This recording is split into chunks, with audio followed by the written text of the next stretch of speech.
Jnana-kosha,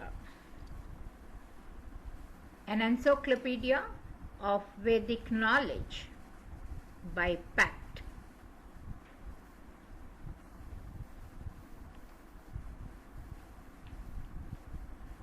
Vedas.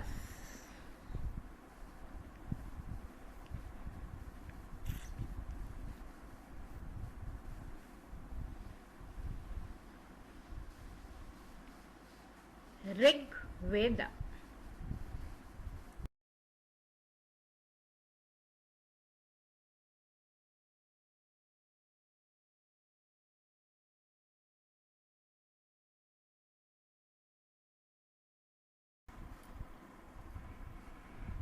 ओम गणानां त्वा गणपतिगं हवामहे कविं कवीनामुपवज्रवस्तमं ज्येष्ठराजं ब्रह्मणान् ब्रह्मणस्पतकान् शृण्वन्नोतिभिः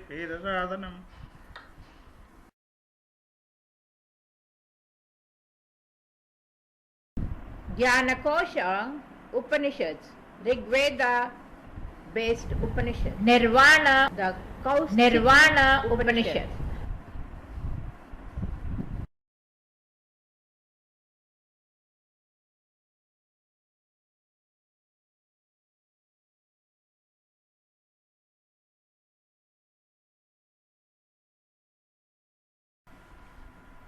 ओम वांग में मनसि प्रतिष्ठिता मनो में वाचि प्रतिष्ठितम् अविराविर्म एधि वेदस्य म आणीस्थः ऋतं मे मा प्रहासीः अनेनाधीतेन अहोरात्रान् सन्दधामि ऋतं वदिष्यामि सत्यं वदिष्यामि तन्मामवतु तद्वक्तारमवतु अवतु मामवतु वक्तारमवतु वक्तारम् ओम शांति शांति शांति.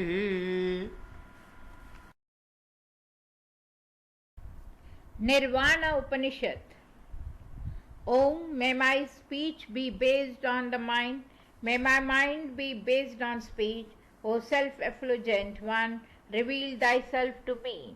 May you both, speech and mind, be the carriers of the Veda to me.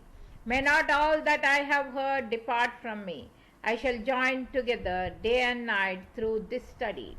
I shall utter what is verbally true, I shall utter what is mentally true. May that Brahman protect me, may that protect the speaker, may that protect me. May that protect the speaker, may that protect the speaker. Om, let there be peace in me, let there be peace in my environment, let there be peace in the forces that act on me. Nirvana Upanishad describes the sannyasa marga involving nirvana and how the people follow it. The term nirvana is state of liberation with Brahman, the supreme or absolute principle of the Upanishads and the Vedic tradition. Now we shall expound the Nirvana Upanishad. The Paramahamsa, I am he. The mendicant monks who wear marks of renunciation inwardly. They are the ascetics entitled to study this Upanishad. They are the protectors of the field in which I-ness, indicative of the separateness of self, is destroyed. Their settled conclusion is spotless like ether. Their heart is the river of immortal waves. Their heart is imperishable and unconditioned. Their preceptor is the realized sage free from doubts. The divine being they adore is final beatitude. Their activity is free of family and other ties. Their knowledge is not isolated. They study or teach the higher scripture. They constitute the properless monastic center. Their dedication is to reveal Brahman to a group of worthy disciples. The instruction is the non-existence of things other than Brahman. This dedication brings joy and purification to the disciples. Their sight is like seeing the 12 suns. Discrimination of the real from the unreal is their protection. Their compassion alone is the sport. They wear the garland of bliss. In the cave of one seat, their abundance, audience of happiness, free from restrictions of yoga postures. They subsist on food not prepared specially for them. Their conduct is in consonance with the realization of the oneness of the Self and Brahman, Hamsa. They demonstrate to disciples by their conduct that Brahman is present in all beings. True conviction is their patched garment. Non-alignment is their lion cloth.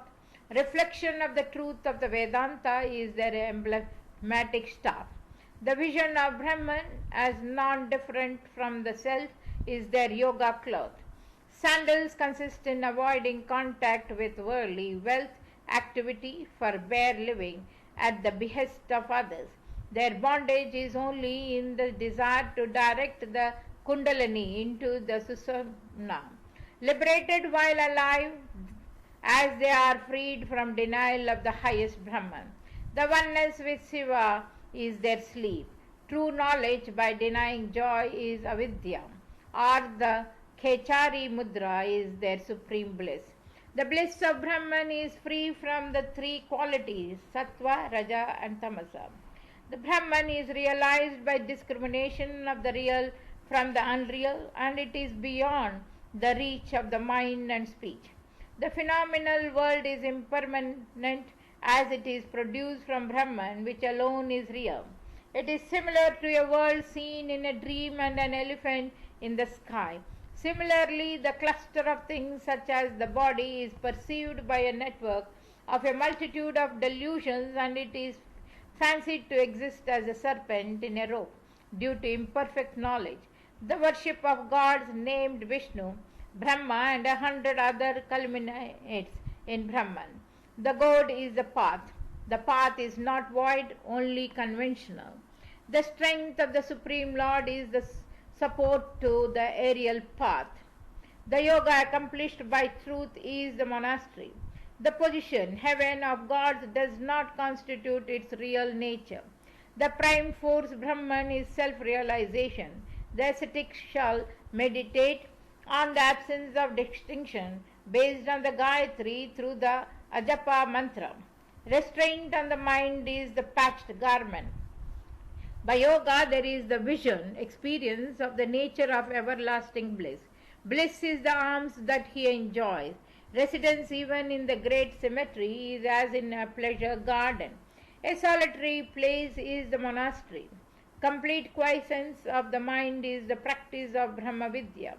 His movement is to Unmani state. His pure body is the properless seat of dignity. His activity is the bliss of the waves of immortality.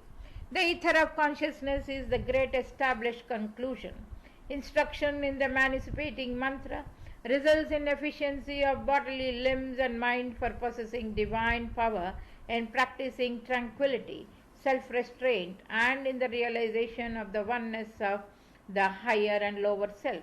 The presiding deity of the Taraka is the everlasting bliss of non-duality.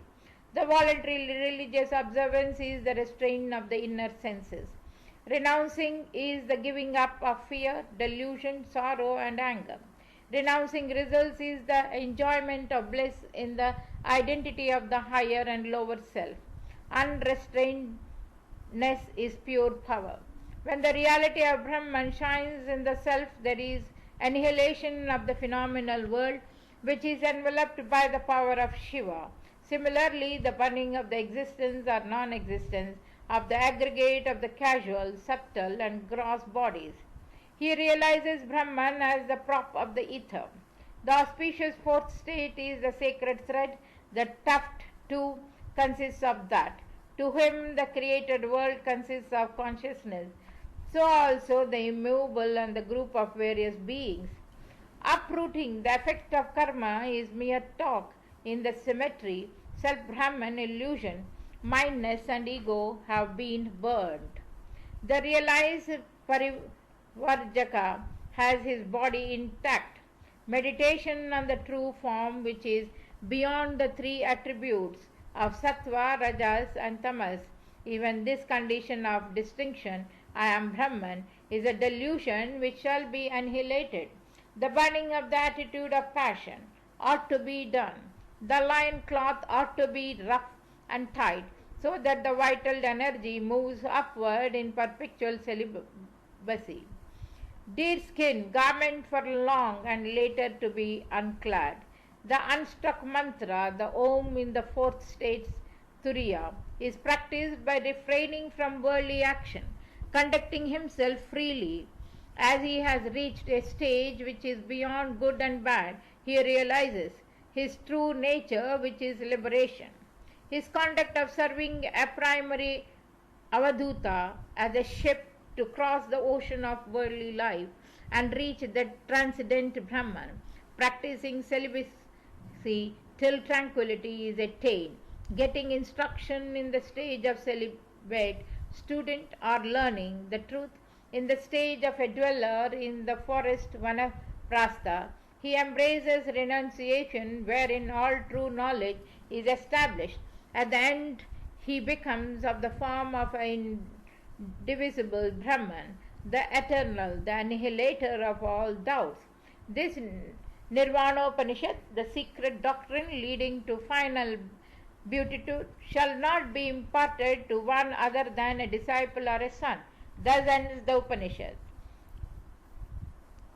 Om. May my speech be based on the mind. May my mind be based on speech. O self-effulgent one, reveal thyself to me. May you both be the carriers of the Veda to me. May not all that I have heard depart from me. I shall join together day and night through this study. I shall utter what is verbally true. I shall utter what is mentally true. May that Brahman protect me. May that protect the speaker. May that protect me. May that protect the speaker. May that protect the speaker. Om, let there be peace in me. Let there be peace in my environment. Let there be peace in the forces that act on me. Here ends the Nirvana Upanishad as contained in the Rig Veda.